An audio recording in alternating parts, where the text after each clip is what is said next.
Now, industry leaders say fracking is safe and provides much needed opportunities for economic development in the state. This hour, we heard from community members in 2 different parts of the state.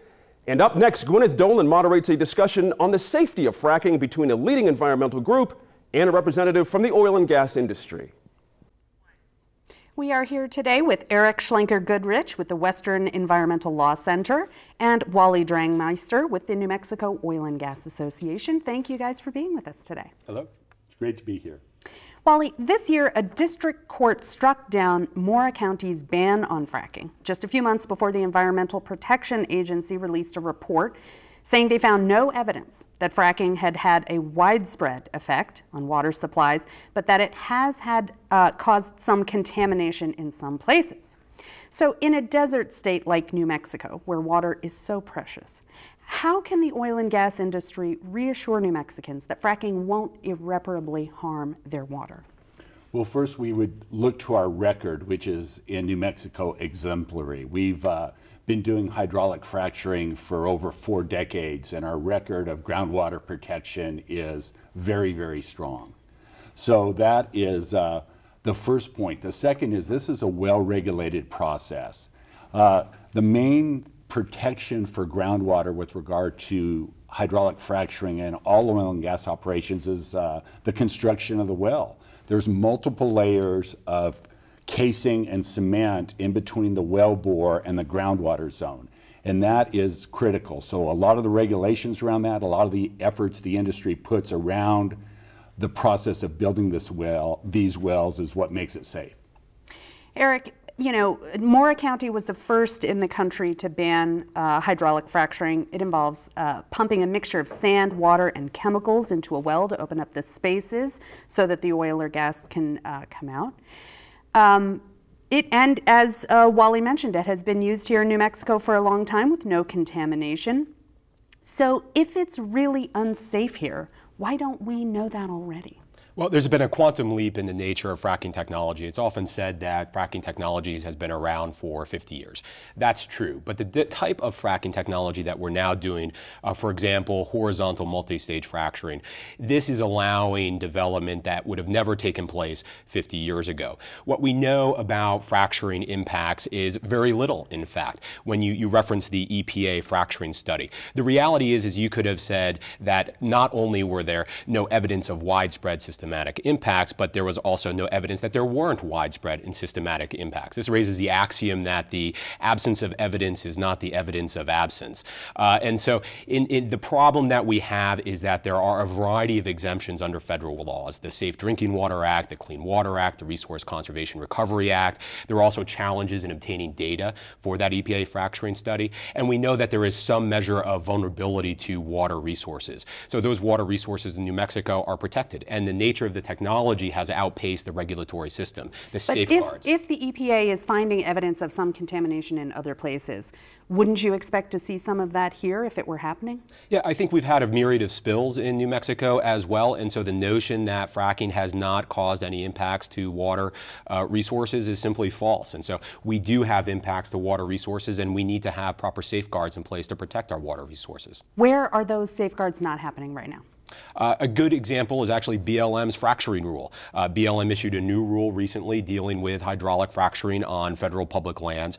The challenge is that that rule is frankly very modest. It is an improvement over the status quo, but it does not provide effective safeguards for water resources.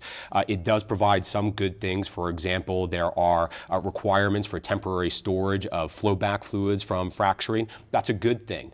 But a big problem is that of over 1,000 potential contaminants that are in the fracking cocktail that industry uses, we only have very limited data of under 100 of those contaminants. And so the risk pathways and our understanding of how this impacts people and communities and lands in New Mexico is very limited. So we just don't know very much. Wally, you know, Eric brought up the chemicals that are involved in the process, and people complain that industry won't reveal the nature of those chemicals. Should we be worried about them? You shouldn't be worried about them. The overwhelming number of chemicals are disclosed down to the CAS Chemical Abstract Service numbers. You know exactly the chemical that's being put down there. In some limited cases, there is trade secret protection for some of those chemicals. and it's usually a handful on some hydraulic fracturing jobs. In those cases, the chemicals disclosed at the materials safety data sheet level. And if there were ever a problem either with human health, emergency responder, or any question, that information would be disclosed. Now, having said that, the industry is moving away from that because nothing will get people's attention more about there being something there if you say, I'm not going to give you that information. And so there's definitely a strong movement for total disclosure. We're not there yet, and the companies that want to maintain that trade secret protection, they're being moved by the industry away from that. And I think it's just a matter of time until all those chemicals will be disclosed because there really isn't a smoking gun there.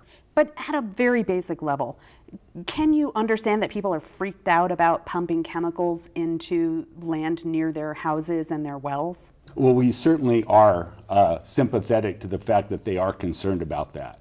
And one thing I would say that is most of the concern in New Mexico and across the West comes in places where there's split estate, where the mineral owners are different from the surface owners.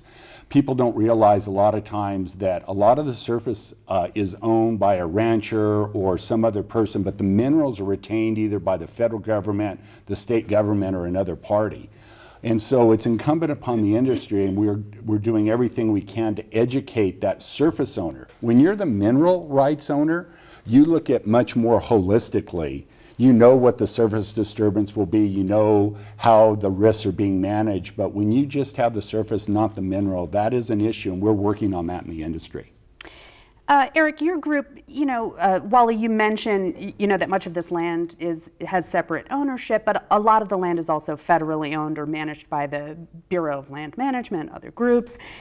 Eric, your group was involved in persuading the federal government, the BLM, to put the brakes on fracking in oil and gas-rich areas in northern New Mexico that are near Chaco Canyon. It's a UN World Heritage Site, but there are already roads and other development in that area used for other reasons.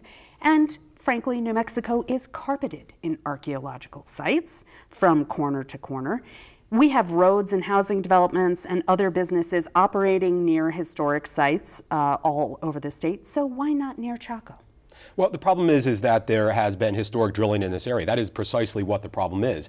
The Chaco and the greater Chaco landscape, and it's important to recognize that the park itself is protected from oil and gas development, but there is a broader landscape that is sacred to Navajo and to Pueblo peoples, and that this area is not simply a museum, but it is an area where there are living peoples and living communities who are directly impacted by oil and gas development in the area. And again, with the advent of horizontal multi-stage fracturing in this formation, you are seeing an additional layer of very intensive development that is taking place right now that is impacting people in a way that no one really understands. BLM has an obligation, has conceded that they need to prepare a plan for this area, yet is continuing to approve drilling permits in the greater Chaco landscape. The way I think about it is you wouldn't allow a construction crew to go in and pour a foundation for your house and put in the plumbing for that house before you had an architect come in and actually design what that house is going to look like, what the plans are for that house, where the bathroom is going to be located, where the kitchen is going to be located, where you're going to have the bedrooms. And so that is the fundamental problem in the greater Chaco landscape, is that there is a lack of planning, and instead we have piecemeal drilling that is occurring and affecting communities and the landscape without anyone really knowing what is going on and without an orderly and efficient plan to understand how to ensure this is done as responsibly as possible. Now, Chaco is a sacred space, and anyone who's visited there agrees it's amazing. But in a state where we have such a tangible connection to the past, and so many people here who still feel this connection in such a great way, where do you draw those borders? I mean, couldn't we just keep going out from Chaco and keep finding more sacred spaces? Don't we have to draw a line somewhere? Well, I think you could ask the inverse question. When do you draw the line with fossil fuels development? There was a recent study out of Stanford that looked at every individual state and how we could transition away entirely from fossil fuels, 100% of our energy being produced by clean energy resources. That is what we advocate for, is a rapid, urgent, and just transition away from fossil fuels to clean energy. We think that could spark New Mexico's economy while effectively protecting our environment and our communities that are in this area. That's what we advocate for, and that puts constraints on fossil fuel development. And yet, Wally, there are those who say that fracking is so powerful that it contributes to energy independence from foreign nations? Well, we have seen an energy resurgence in our country. You know, the United States now is the largest producer of oil and natural gas in the world. With all the turmoil that's happening in the Middle East, we're seeing low oil prices, not high, because the power of the OPEC cartel to drive prices upwards has been largely eliminated with the new technology and the new development in the United States. So we think it's hugely important to be able to continue energy development.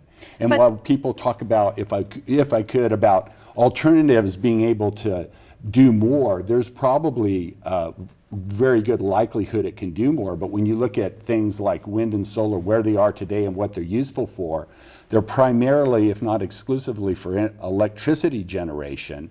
And between the two of them, they're still way less than 5% of the total energy use when you look at all sources in the United States. And the projections are for the next 40 years that with growing world demand, all sources of energy will grow, alternatives and fossil fuels, including oil and natural gas. Wally, some Navajo activists in northwestern New Mexico say the industry is making lots of money from natural resources in one of the poorest areas in the entire country, and that their communities are taking on the risks of fracking without sharing the benefits.